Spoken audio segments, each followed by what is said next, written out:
Welcome in, ladies and gentlemen. It's dual POV on Chit Chat and Chapters. I'm Austin. She's Lauren. Lauren, you've been wanting to do this dual POV for a while now. I was hoping you would ask, how are you doing? Are you doing fantastic? Because I am more than fantastic, because we are finally diving in to Onyx Storm. I am so excited. Onyx Storm by Rebecca Yarros. We have both finished it now. It was a fun read. It's good. And now it's time to dive headfirst into it. And so, obviously, right off the rip, spoilers galore. Obviously. If you haven't read it, don't listen to this, okay? Or do. Spoilers and shenanigans. Spoilers and shenanigans all episode long. So be prepared for that. Yep, because I will say we are also speculating. There's going to be, Ben listens to a podcast that has a buzzer that goes reckless speculation, and that's what we're gonna be. We're gonna be recklessly speculating all kinds of bizarre things because Lauren has spent too much time in this world, arguably, and has gone down far too many details of all of the nitty gritty. Well, the other thing to think about with this is that this book left so many questions. Like, it answered a few things. Not a lot, though. But no, it left me with so many more questions. So many more questions. Yeah, and Rebecca Yarros has talked about how that was kind of the plan. Like, this was not supposed to be... This is supposed to kind of be a setup book. Because how many more are there? There are 2 more. Now, I have a theory. From what she has said, she is actually plotting book 4 and 5 together to make sure that she wraps up every loose end. And so I get the feeling the books 4 and 5 will kind of be, I don't want to call it a tandem read, but like they're going to kind of complete a full story compared to each of these books being kind of their own war, their own battle, their own thing.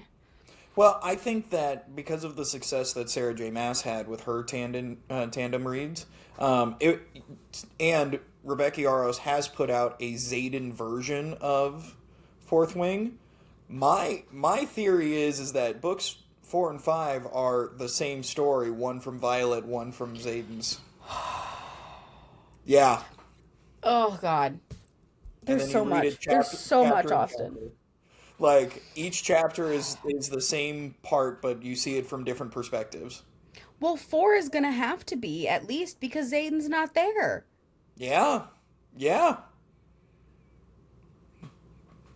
Oh, God. This is going to be so bad. This is going to be so bad, Austin. We're going to try to keep this episode to like 45 minutes, and I have a feeling we're going to go well over that with the way we like to yap. We'll see. Okay, first things first. The big moments from Onyx Storm. Let's talk about them. The first half of this book, you warned me about this going into the first half of this book, is that we meet a whole bunch of people that doesn't seem like they matter a whole lot, and there's a lot of confusing... Like, the first half of the book is kind of tough, to be quite honest. Especially because, the biggest thing that I ran into... Okay, hold on.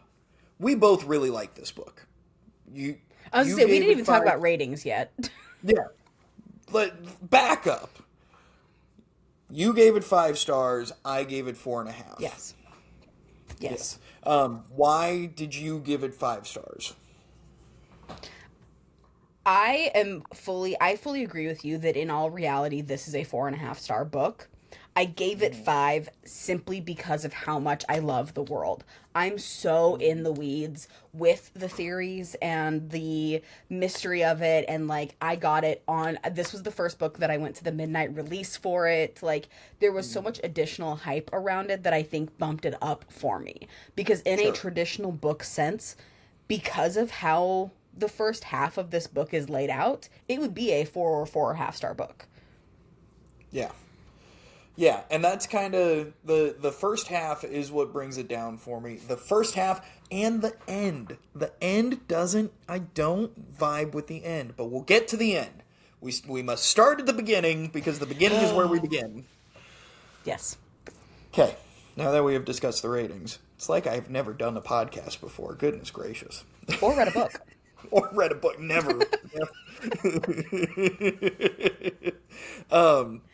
So the first half of this book is confusing at the best of times. It feels like we're back. I mean, we are back at Basgiath, obviously, but it feels like we're back in book one type setup stuff, where we're meeting professors we've never met before. We're meeting cadets that are brand new and caring about characters that are walking across a parapet that we never hear from again. And it felt very book one setup again. Well, I think the thing that bothered me about it is that, like, book two, Basgiath. I've been saying Basgiath in my head. I'm going to correct so many of your pronunciations on this. Absolutely. So, the school was majorly attacked. Yeah. And why are we going back there in the first place? Yeah. Like, why is this a place where learning still happens? Like, this is a war zone. This is or even a basic structure. Why are we still having cadets that are training and going to history classes? Like, now we're living history. Let's get things rolling. Like base camps and and I we're get worried it. about Xaden and Violet together because he's a professor. Like, it felt very.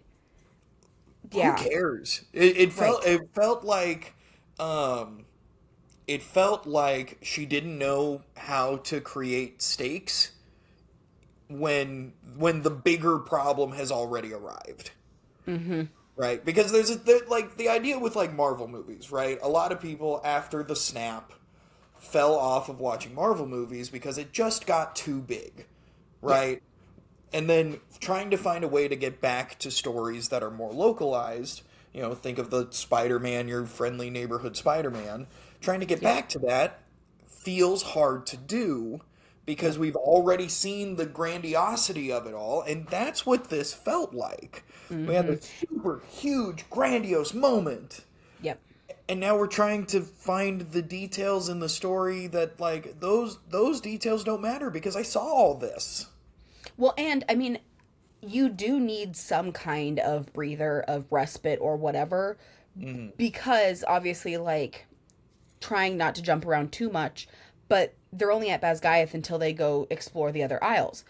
And you do need something to connect those. You can't just end war, go to Isles. Like, I need something there because how did they come up with that?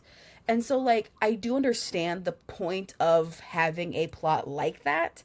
I just felt like it should have been done differently. Like, why were we going... I feel like she went back to square one instead of going just back a couple. She gave us, like, full, like, time to breathe. We took a full nap instead of just a quick breather and then continuing on. Well, I think the other thing that sticks with me is, like, let's put this in military terms, because that's what they're in. They're in the military. Yep. Say, trying to think of where my brother went to basic training. Fort Jackson in Georgia.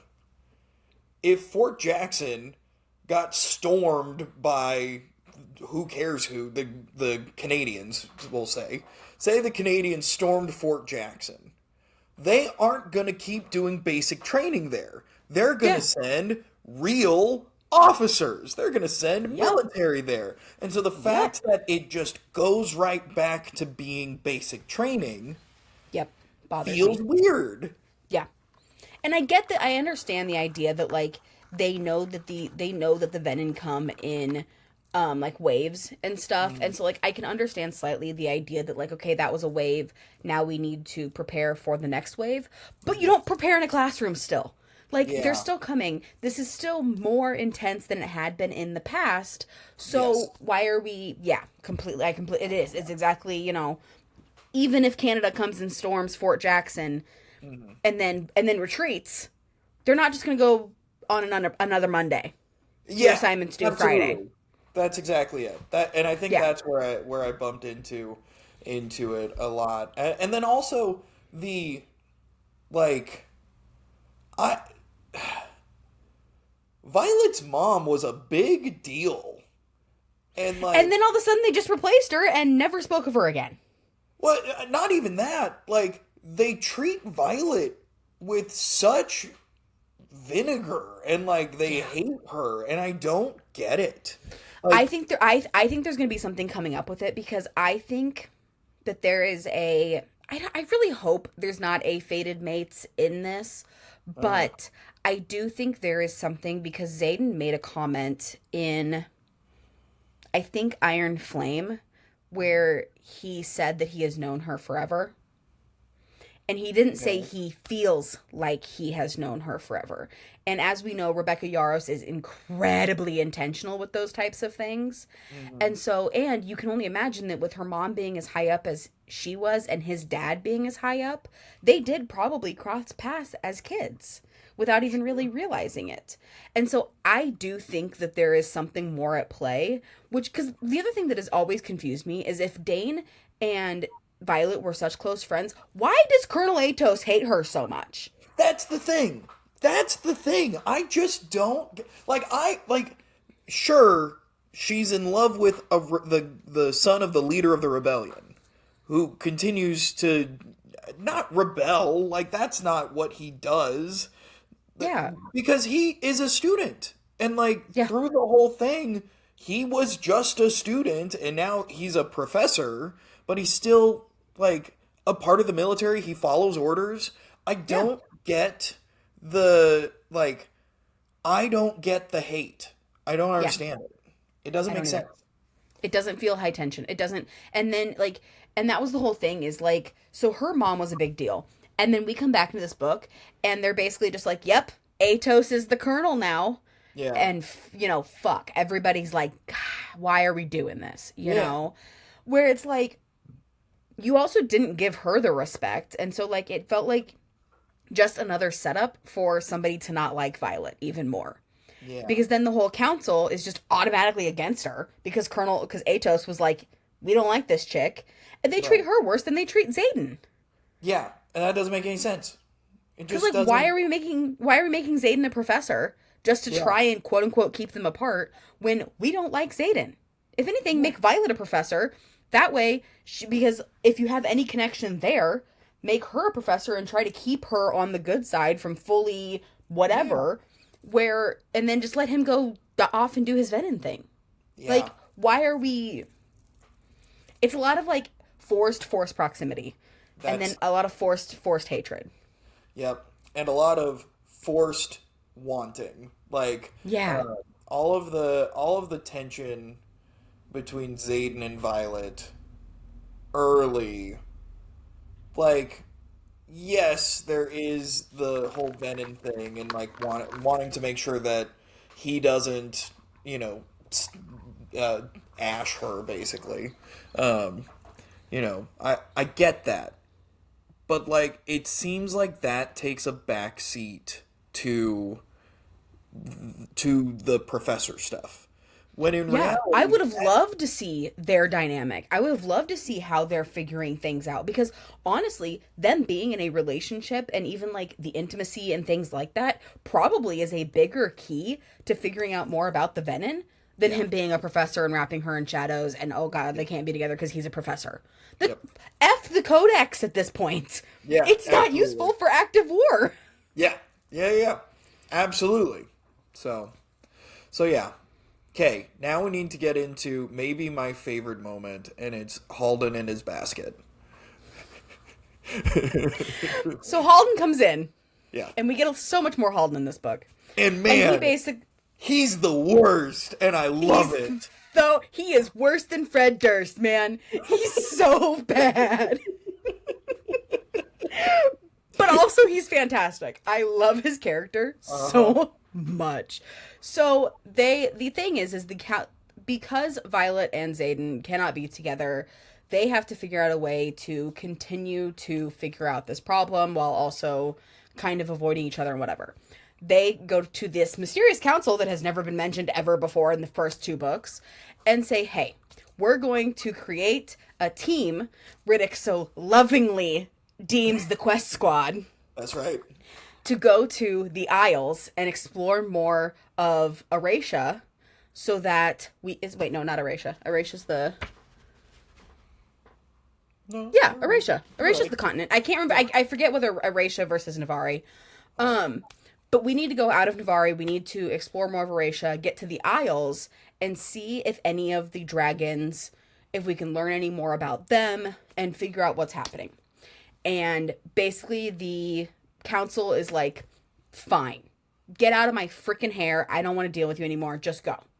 So, quest squad assemble. They're ready to rock. And Halden walks in and goes, "You're not going anywhere without me, baby!" That's right. But dragons, being the little divas that they are, goes, "I'm not carrying this mother effer. I'm not touching him." Ensues Halden on baskets. The Griffins carrying a basket with the future king is so Have you great. Have you seen the images that it's like, okay, you got all these badass riders, you know, on the back of the dragons, but then you have to remember that they're all wearing goggles. And so you have all these like images of these like super like, wow, windswept hair, and they're looking so cool on the back, and then goggles. And so now picture Halden with goggles in his basket.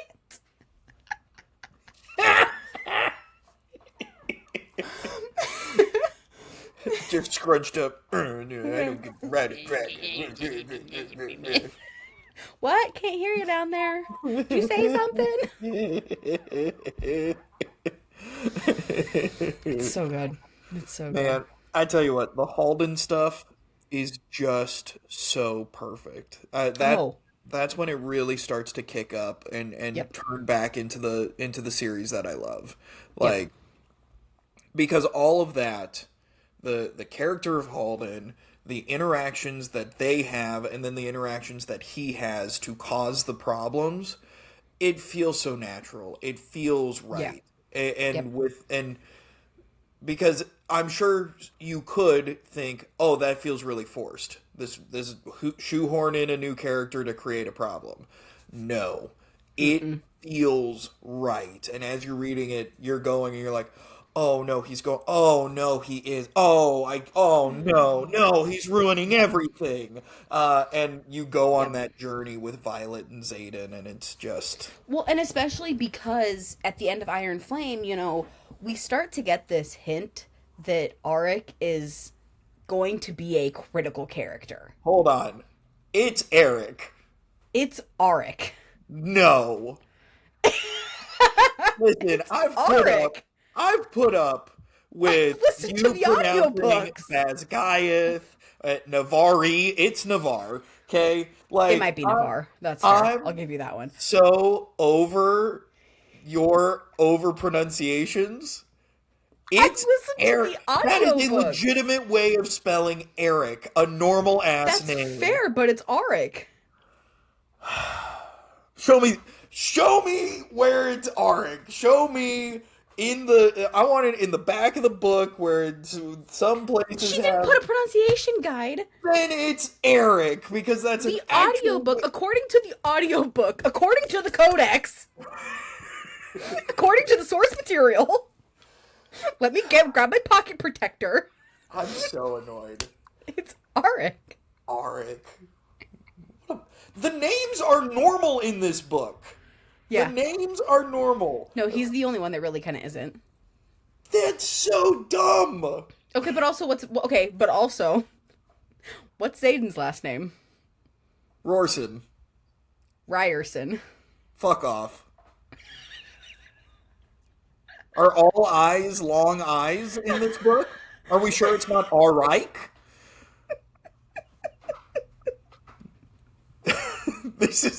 I'm He's so mad. Ryerson? Yeah, Zayden Ryerson. That's Rorson is a better name. It's not. Roar? Come on.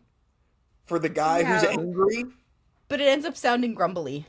And he's not, it sounds more grumbly than powerful. A powerful Ryerson sounds like- roar? Son Ryerson of the sounds roar? like a high court name. But he's like he is high court, but he doesn't vibe as a high court guy. But his He's family angry and is. That's the point. impassioned. It's a family name.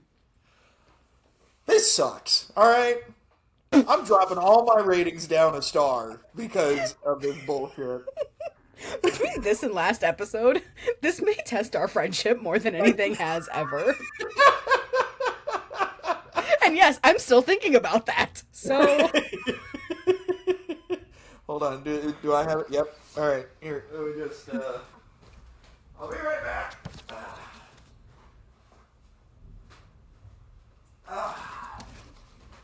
Isn't it pretty? what book is it? It's on the back. No. You so missed the little it's wispy so- drag. You missed the wispy clouds and the smoke. Because, okay, fine. this So you can play and this game. this. Oh, wait, I don't have the original. Shoot. I don't have the original regular version of Fourth Wing. But the whole point with the dust jackets is that when you put them together, they create an effect. So you know that the fourth book is going to start, the top of it's going to be gray. I had no idea that was a thing.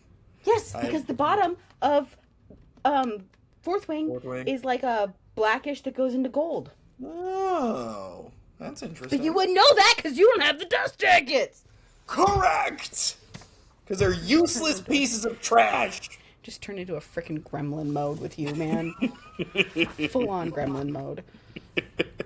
Actually, I would really laugh if the dust jacket is what had the pronunciation guide on it. That would make me laugh That so would be hard. hysterical. That would be awesome. I'm gonna be honest. That would be so great. It doesn't, to be fair. Good. Would it be Good. funny? It should. But yeah, so Halden comes in Yeah. his basket, Yes. and they start going to explore the aisles. This is where things get good, like you said. I believe this is where we get back to what we know and love. The map doesn't show the aisles, which makes sense because we only know the map as Violet knows it. So the next book will have the aisles. Right. So therefore, I don't remember what the order.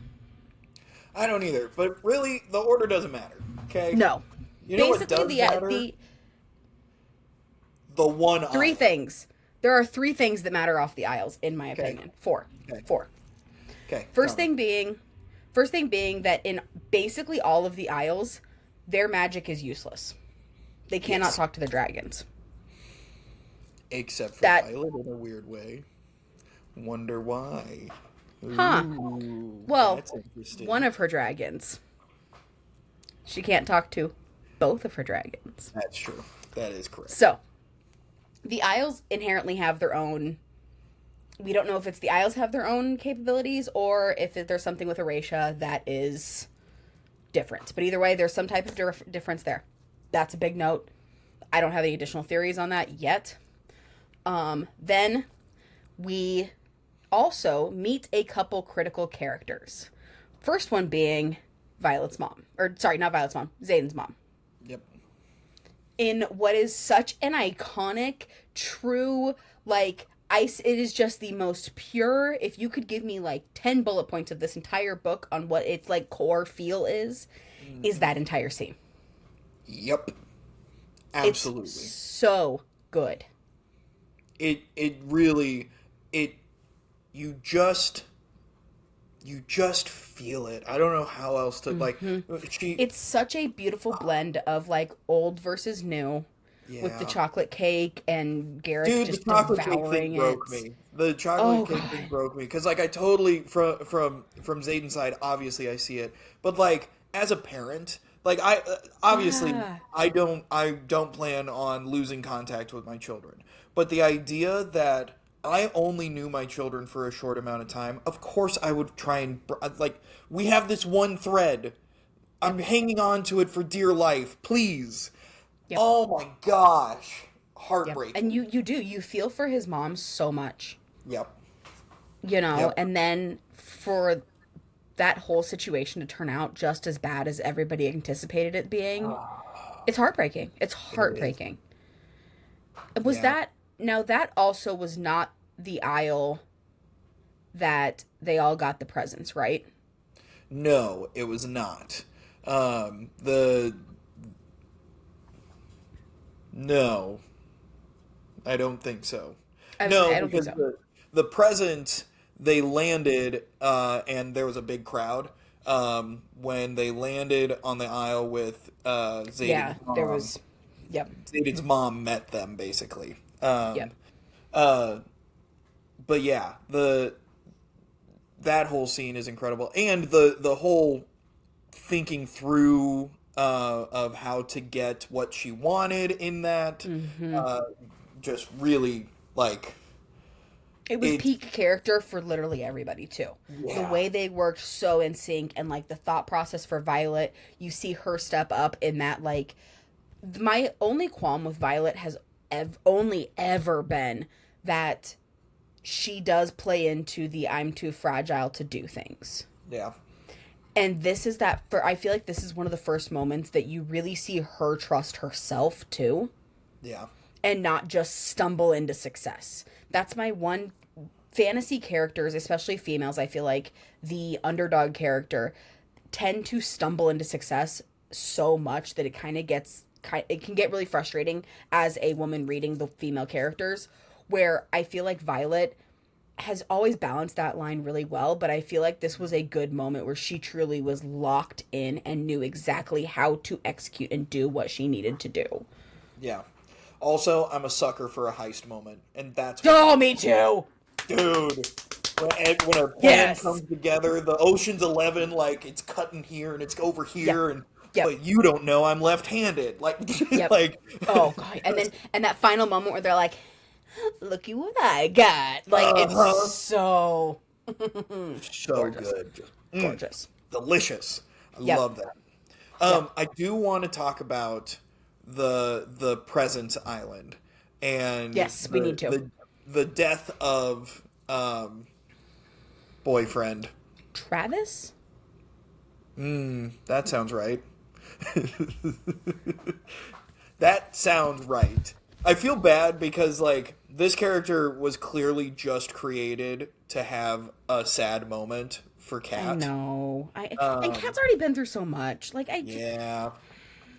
yeah. But that also helps us like Kat more. Like it Hmm. makes It it opens her character up. absolutely from a storytelling sense, all of it made sense. But golly, that when pulling the arrow and I remember reading it and just being devastated because I knew this isn't gonna end well. I opened right to the page where Zayden, is that Incredible. really you? Mom? Incredible. Nice. Gorge. Um, I'm not gonna be But able to that find it. But yeah, but I feel bad for him being a throwaway character, mhm. but I did really need it, and it did open Kat up to such a more dynamic, like, now if slash when she inevitably dies in some grand battle, I will cry. I'm going to lose it. Yeah. Yeah. Yeah. Because I mean, before she was just an asshole to Violet. Yeah.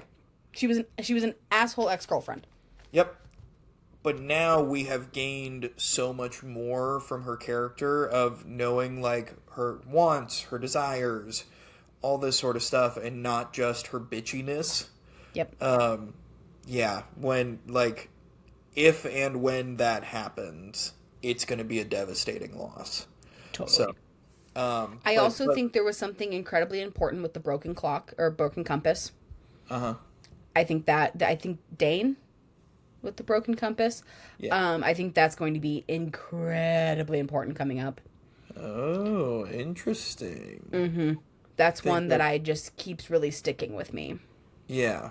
You think it's a magical item? You think that it's pointing to a certain thing? What's the theory?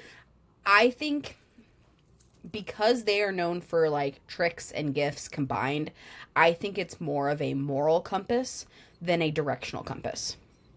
And Interesting. because Dane has always prosed himself as the moral compass with the Kodak and things like that, the Codex, I think it's going to be more of a moral compass somewhere along the line. And I think people think it's broken right now because it either points toward like true good, and maybe we don't know, but Andarna was behind them.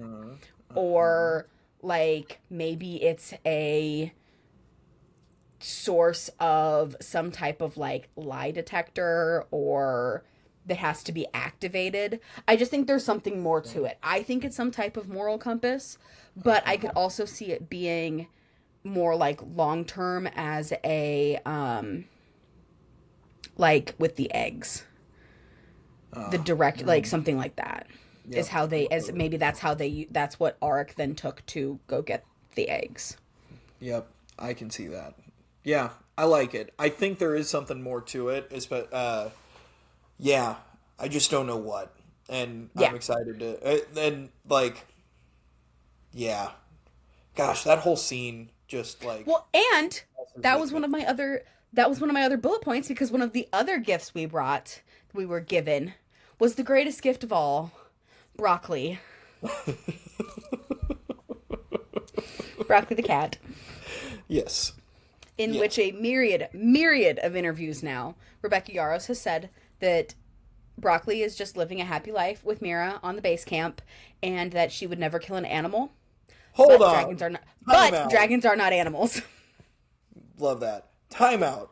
You're telling me the one place where it's not a long eye is Mira? Yeah. It's not Myra? No, God no, it's Mira. Get out of here! I'm so mad! I've never heard Myra a day in my life, dude. Okay, anyway. Anyway, we don't have to get back into it. We don't have to do that. I'm just exhausted. Okay. Crash out. We're gonna turn this podcast off. He's gonna go stare at a wall. I need to look at some normal ass names. I need a Harry Dresden book real quick. Right. Yeah. Give me a Luke. Please. Please, normal spellings. Give me a Mary. I'm gonna get an Ashley with an E-I-G-H. EIGH.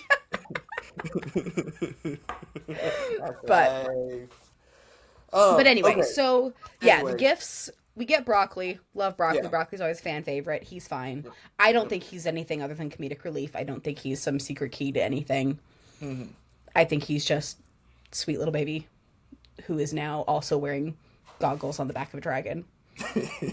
A wonderful visual image. Then we also go to an island full of dragons that don't have powers, that don't follow the same lore. We go to the Isle of the Irids, where our sweet baby Andarna gets to essentially come home. Yep. But gets crushed in the process. Gets emotionally crushed in the process. And that, like, you just hurt for Andarna. Yep. You just Unfortunately, because like, you can go first. it is crushing because we all have the sense of I want to feel wanted by the people that I am that I am like. You know, I want to be able to go to a family reunion and everyone just be happy together. I want it's why we do sporting events, right? I want to feel a part of something. And to have a moment You also of, want your people to be proud of you. Yep, absolutely. 100%. And to Look at these cool be things I doing did, and all look of at this these awesome things. dragon that I modeled myself off of, and Yeah. look at, like, I picked this person, and isn't this person phenomenal? Like, And to get the Crushing. middle finger yep, and to How dare just you. be told, no, you chose wrong. yep, Oh, my heart. yeah, gut-wrenching. And Gut-wrenching. for her to still go with them, Yeah, tough yep, moment. Because I really thought she was gonna stay with Violet and like tell them to screw off and Now, of course, so this is where one of my bigger theories comes into play. She was gone from Violet for 10 days, is what the book says. I believe Irid magic is a lot more complex than the other dragon's magic. And so I believe that 10 days in Violet's time in our world, time does not work the same with the Irids.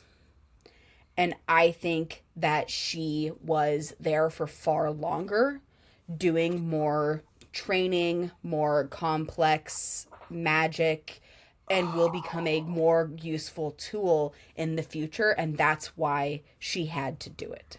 That's why she had to stay, was so that she could come back to Violet and be a better asset to her. It wasn't just an emotional thing. It was a training power thing. And the fact and the time stopping thing leads to that. Leads to that belief that there's more of a time element to it. That's really good. That's really good. I hope that's what it is. Because that's real good. Well, because the other thing is you have to, like, keep in mind, she has said, Rebecca Yarros has said that a dragon can lie to its rider. There is at least one dragon in the pack that did not tell its correct name to its rider. We don't know who that is. Whoa, didn't know that. All right. Yep. We also are pretty certain that by the end of book 5, Taryn's probably not going to make it through this. Yeah, probably not. If you think that Taryn's making it to the end, that's fairly naive of you. Yeah. Which leaves, sure though... It's not Tyron? It's Taryn. It's Taryn. Taryn? Taryn. There's no I between the R and the I. Or R and the N. It's Taryn. It's T-A-R-I-N. It's T-A-I-R-N. Oh, yeah. T-A-I-R-N. Yeah, Taryn. Okay. Thank you. Finally. Put one on the scoreboard for Austin. Yeah. You get one. Down 99-1, but that one counts. But because he's probably not going to make it, that still leaves Violet with one of the most powerful dragons in Andarna. And so I think that's really critical for all of this too, is that when that moment happens, Violet can continue on with the strength of Andarna instead of the dragon dying and essentially killing Violet too. Well, Andarna's going to have to be really, really strong to fulfill the power dynamic, because the fact that with Andarna disconnecting and, with Andarna disconnecting and Violet falling into that deep, deep depression, like, I think that just shows how much stronger it is than you think. Sure. How much stronger her connection already is.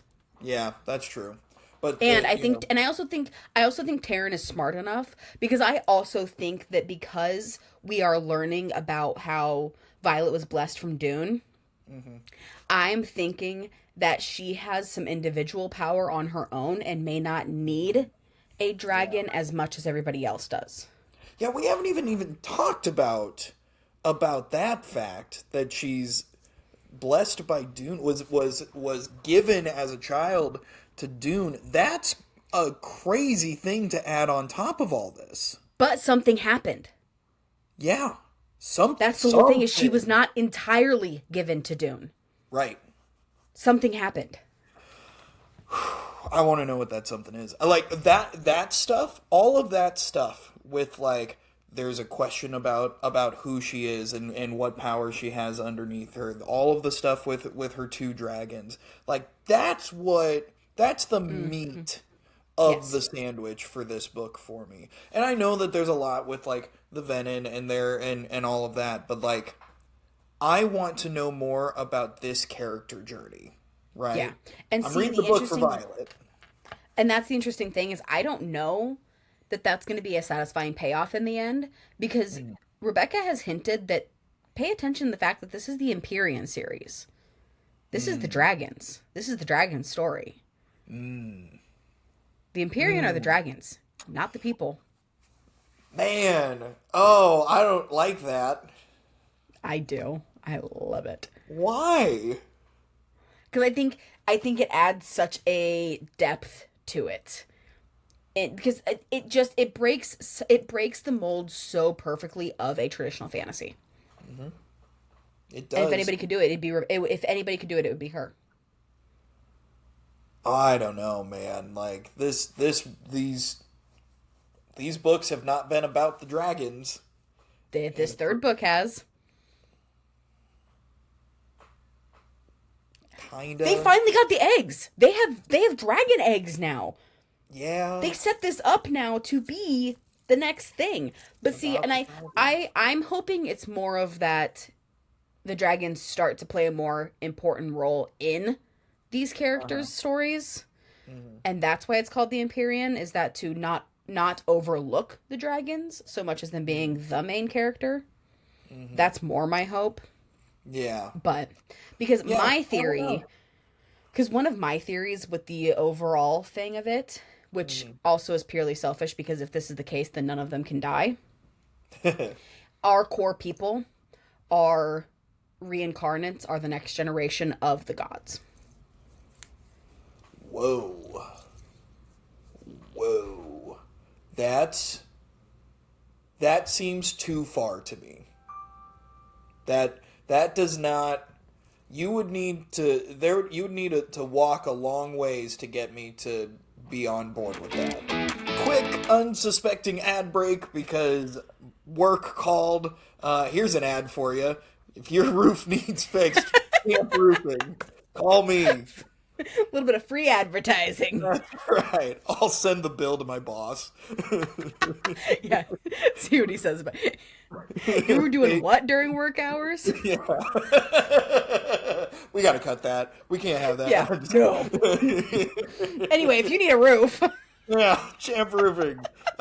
Anyway, quick break. We're back. You were trying to convince me that they are actually gods.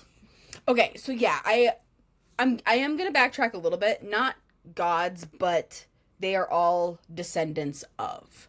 So when you talk about the original 7 writers, there are 7 original writers, there are 7 gods. It all follows a trail down. And I think these 7, because there are 7 of them, are the next level of it. Does that mean Riddick is safe? It does mean Riddick is safe, which is why I'm willing to stretch this theory to make that work. I mean, you had to walk a long way, and Sawyer is Luck because he's still alive. Yep. Violet is obviously Dune. I think Liam comes back and he is Death. Either that or Xaden's Death, because there are 2 that could be Xaden. What's the other one for Xaden? War, obviously. Yeah. Oh. No, love. Dune is War. That's Violet. Yeah. Oh. Love. Damn it, Lauren. Because then you have love and war. That are paired. You've freaking done it. Yep. That makes sense. That was. Yep. I really. Riddick is chaos. Riddick is chaos, and then there's one more that's like the perfect one for Ree. I don't remember. I can't think of it. But it does. It lines up like surprisingly really well. I think you've done it. I think you figured it out. That makes so much sense. And then it goes into a new age where all dragons live together in peace, and there's not the veil, and there's not whatever, like they roam freely. They have been destroyed. They don't have to bond. Yep. If they don't want to. And it makes it about the dragons. Yep. Damn it, Lauren! You've cracked the code. Email Yaros. Let her know you won't have. When I tell you I have spent too much time in this world, Austin. You gotta let Yaros know that you figured it out. Okay? No, because then she'll change it. She has said that if too many people figure things out, she changes plots. Whoa! Damn. Yeah. So everyone going, Riddick's gonna die, saved him? No, I don't think it does. That's the thing, is that because everybody loves him, if he was not going to die, he probably is now. I see, I see. We killed Riddick. No, don't put that evil on me. Don't. Just because We I made killed it my chaotic little on neutral Instagram. boy. Oh. Yep. Goodness. So, That's a there's the big lore one. of all That's the a big Isles. theory, but yeah. Yeah. Should we even put that one out on social media? I don't even know. It's been, I've seen bits and pieces of it. Every theory that I have is a conglomeration of things that I have read online. So, I mean, Yeah. to be fair, very fair, I've had very few thoughts that are completely original. So, I hope that we put it all together and Rebecca Yaros looks at it and goes, "Damn it! dang. What do you? What? How do you do that? What?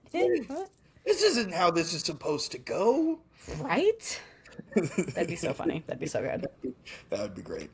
Okay. But yeah, All right. so islands, we went to the Isles. Yep. We figured out that Violet is at least semi devoted now to Dune. It's somewhat Dooney. Is a little Dooney, man. And then we come back and all hell breaks loose. Yep. Yep. Venom, the Wyvern, Listen, all of it, full force. Let's skip to the end. Let's skip to the end where Xaden does the unthinkable. Or so we thought it was unthinkable. Yep. How do you feel? Our boy is full Venom. Our boy is full yeah. He is Venom and a half at this point. And also married to Violet. Which she doesn't I have remember. so many theories. Okay, so the Venom thing, we knew it was coming. We knew it was coming. I think absolutely. Yeah, there was no world in which he stayed in this half and half kind of thing. That just wasn't going to happen. Especially as soon as she started having, as soon as we realized that she was in his dreams and he was dreaming of, Byron or Berwin or whatever his name is. Yeah. As soon as that, we knew he's not. There was never any going back. Yep. Violet wakes up. She's married. Mm-hmm. And he says, I need to find the direct quote because it's very, very important. Don't look for me. I opened to the page. Don't look for me. It's yours now. Now, the general populace believes that he's talking about Tyrandor. Mm-hmm. But he has never once in 3 books worth of text referred to Tyrandor as an it. Mm-hmm. He refers to it as a she. Mm-hmm. Tyrandor, in his eyes, is a she. Mm-hmm. It is his soul. I got goosebumps. I did too. Is the fragment of his soul that is still left, I believe, is in the missing stone that is now her wedding ring. Uh-huh. Uh-huh. Oh, I'm getting the last piece of her, the last true piece of him is in the stone from the sword and is now her wedding ring. And that is what he's referring to it is now. Because he doesn't need her to take care of Tyrandor. He knows that she will, but he also has Bodhi. Yep. At least I think. I don't know that we have Bodhi. Because also, that brings me to my second point. Who's the next? Who did it? Who turned? Great question. Great question. You know what would be wild? Who? Dane. That's one of my theories. But Dane's accounted for. Oh, is he? Mm-hmm. Yeah, damn. Yep. It can only be Bodhi, Garrick, or Auric. Oh. But the theory is that it actually can't be Auric because Auric was already dealing with the dragon's eggs. I think it's Garrick.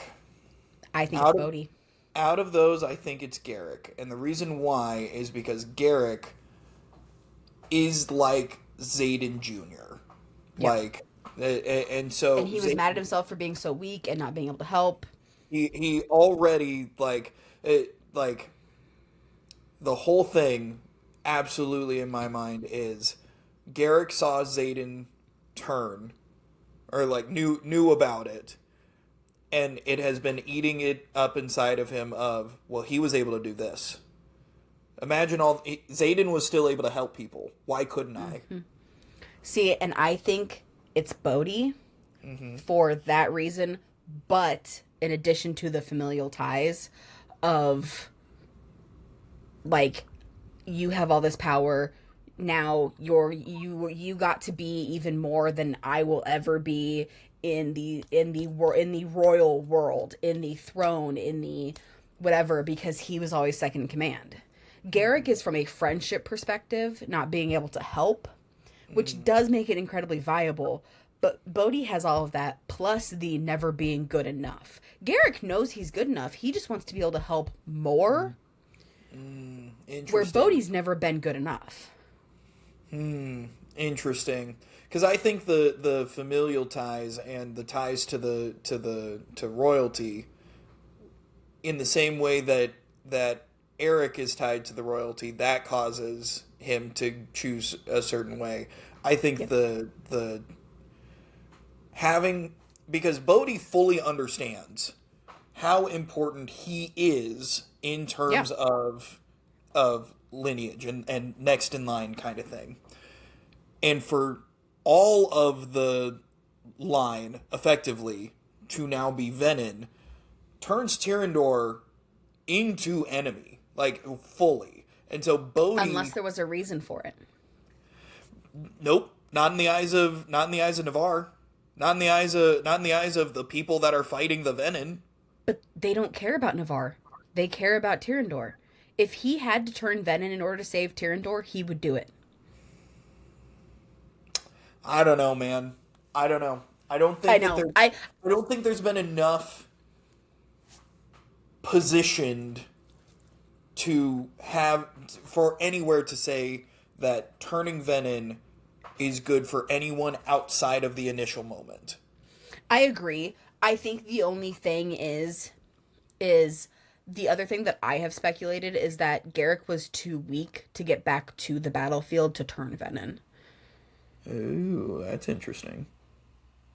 Because he was with Quinn all the way over with her. Which true. Also... Yeah. It breaks my heart. I tell you what, I like the ending of this book. I was not a fan of because are you kidding? Okay. I'm not done. We're still rolling. Okay. So that also means that she wakes up. She's married. She's the Duchess of Tyrandor. Yep. Xaden is gone. Left her this note. And the problem is that she wakes up surrounded by everybody but these three. And Imogen has erased her memories. Yeah. Has Imogen done it before? Ooh.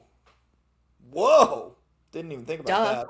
Of course she has. Absolutely. Of course she has. And I think that's what also plays into, because Imogen and Xaden have been friends for so long, that I also think that's what plays into the fact that Xaden and Violet have met before, and she erased the memory. I'm already mad. You want to know why? Why I'm mad? Okay? The first book, we did the whole, can I trust Xaden? Second book, what do they do again? Can I trust Xaden? Third book, can I trust Xaden? Now, Quinn wiped her memories. Can I trust Xaden? I'm over it. I'm over the can I trust Xaden bullshit. I'm over it. But that's the thing, is it's now, she does trust Xaden now.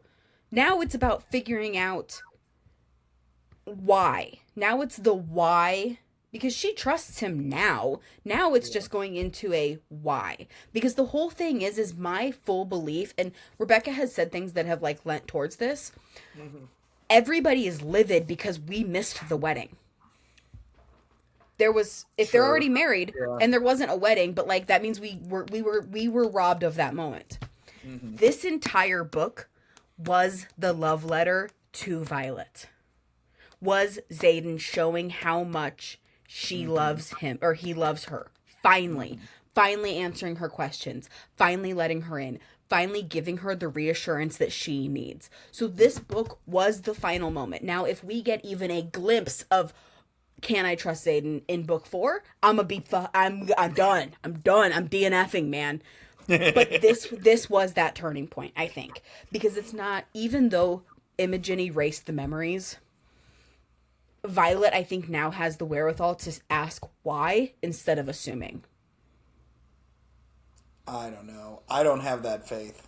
I don't have that faith in because especially, and the reason why is because of all of the first half of this book.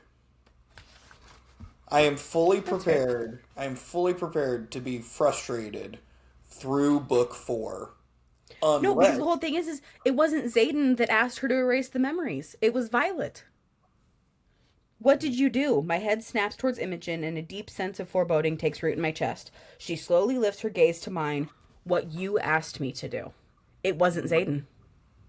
You're right. I stared at a wall for 3 to 5 business days after reading that one. Flipping the page and realizing that was the end of it, I was not in a well place. Yeah. So that wasn't Xaden. It wasn't Xaden. So I take back my crash out. I take it back. Yeah.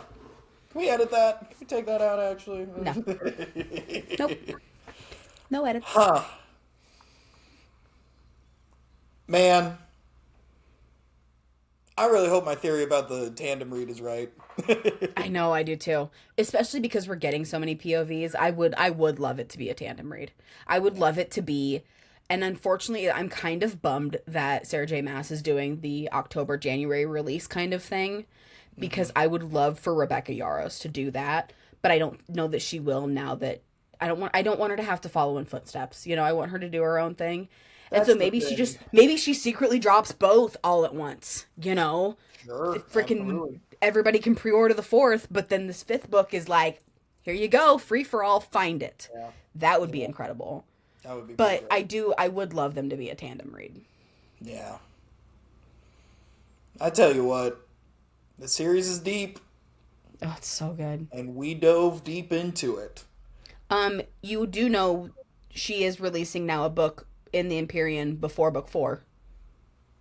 No.